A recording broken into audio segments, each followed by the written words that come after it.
an academic meeting on these themes, and I said, as I will say tonight, that once we understand morality in terms of human well-being, we'll be able to make strong claims about which behaviors and ways of life are good for us and which aren't. And I cited as an example the sadism and misogyny of the Taliban as an example of a worldview that was less than perfectly conducive to human flourishing.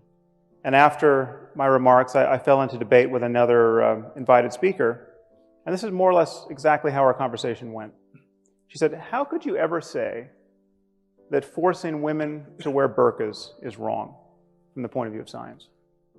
I said, well, because I think it's pretty clear that right and wrong relate to human well-being, and it's just as clear that forcing half the population to live in cloth bags and beating them or killing them when they try to get out is not a way of maximizing human well-being. And she said, well, that's just your opinion.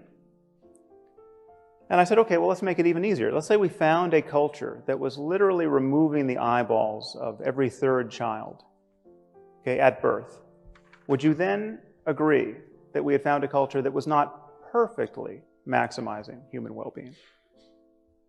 And she said it would depend on why they were doing it.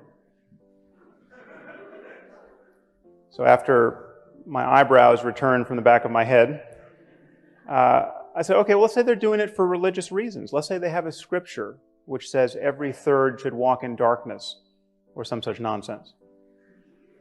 Okay. And then she said, well, then you could never say that they were wrong.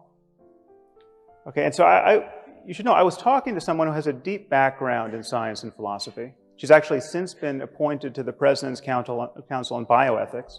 She's one of 13 people advising President Obama on all of the ethical implications of advances in medicine and related science and technology.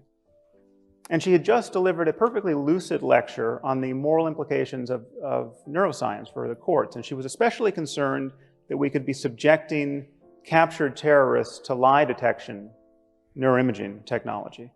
And she viewed this as really an unconscionable violation of cognitive liberty.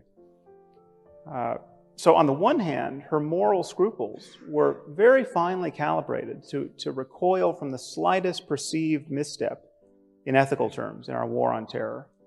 And yet she was quite willing to forgive some primitive culture its fondness for removing the eyeballs of children in its religious rituals.